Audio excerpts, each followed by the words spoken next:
Nick Ferrari now. 0345 6060 973. This is LBC.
Nick Ferrari at breakfast. Call 0345 6060 973.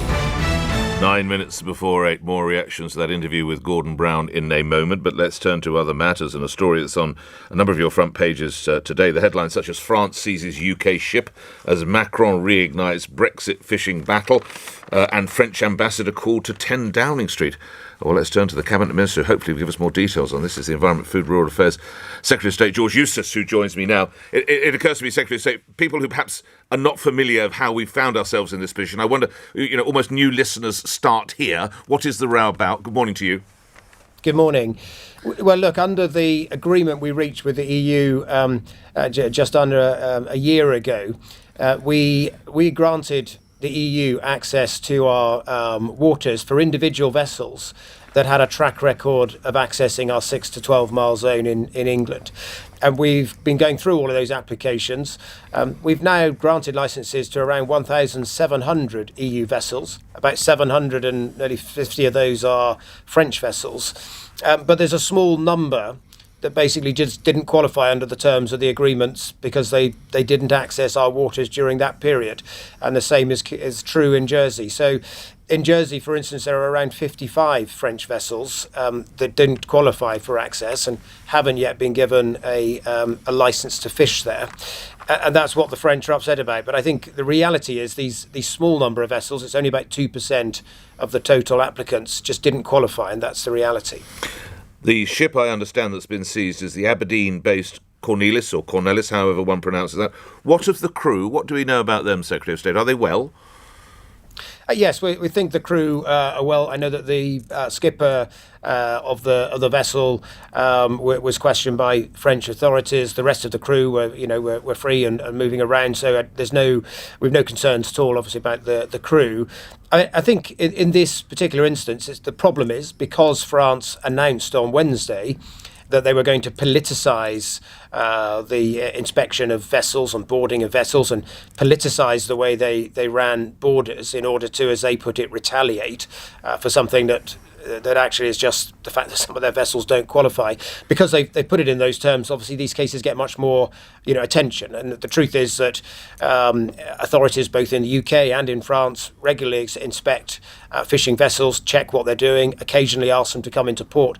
This wouldn't necessarily be seen as an unusual thing were it not for the context of what France has been saying.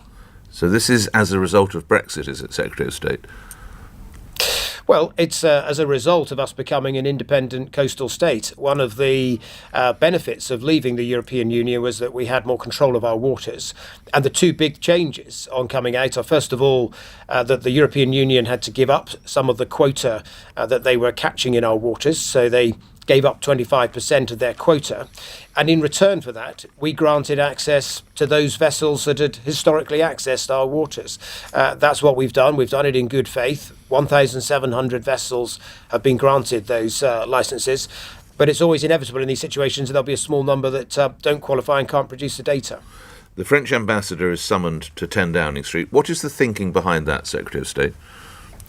Well, look, France has made some rather extraordinary, threats on Wednesday that they would start to change the way they run ports to deliberately frustrate the flow of goods, that they would ban UK vessels from landing in their fishing ports. Again, these things would be a breach of the agreement that we've got with the European Union, probably a breach of EU law as well.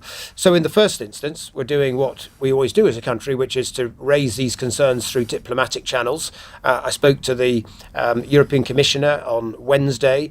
We've now summoned the French ambassador to give an account of what they are talking about and what they intend to do. They've said they won't introduce these measures until Tuesday, so we'll see what happens. So for now, we're very much working through those diplomatic channels to encourage them to step back from this action. While many would contend it was never particularly well packed, Brexit's unravelling now, isn't it, Secretary of State? Well, I don't accept that, actually. As a result of leaving the EU... I wonder if the crew of the ship in Le Havre do. Well, look, as a result of leaving the European Union, we've had a 25% uplift in the quota available to our fishermen. The truth is that the sharing arrangements of quota were never fair. We always granted lots of access to EU vessels, but didn't get a fair share of the fish that were in our own waters. The agreement started to address that. And it was more limited in terms of the access it granted EU vessels. Now, obviously, some of those EU vessels, they were used to having completely free access to our waters and a very generous quota allocation in our waters given to them by the EU. But, things have changed, and that's why we're seeing some of these tensions. Now, you probably weren't aware of this because it's breaking as we speak, or you may be aware. It's being reported that the skipper of this ship has been asked to attend court in Le Havre in August 2022, August of next year. If you're just hearing that, Secretary of State, what do you take from that? This might be some kind of breakthrough if the ship can now be freed, I imagine. Yes, well, I think the right thing is that ship can return. We've been trying to get to the bottom of what happened since initially this ship was on the list of vessels that were entitled to access the EU. We think at some point it dropped off the list, and we've been trying to work out what happened administratively and why that happened. We think it might have changed the engine size or the engine that it had on its vessel. But I think this can be resolved between the authorities. We don't think this vessel's really done anything wrong. All right. Does it strike you, lastly on this rather ironic, the French seem perfectly able to seize these scallop fishing vessels, but unable to stop a fleet of rubber dingers crossing the Channel? Secretary of State. Well, yes, that's also an issue, and I know that Priti Patel, the Home Secretary, has been raising this with the French. We do want them to play a greater role in trying to stop people making this very dangerous, perilous journey where sadly so many lose their lives. All right. To other matters, the world descends on Glasgow over the weekend. You are, of course, reminding the listeners, your Environment Secretary. What are you hoping from COP Secretary of State.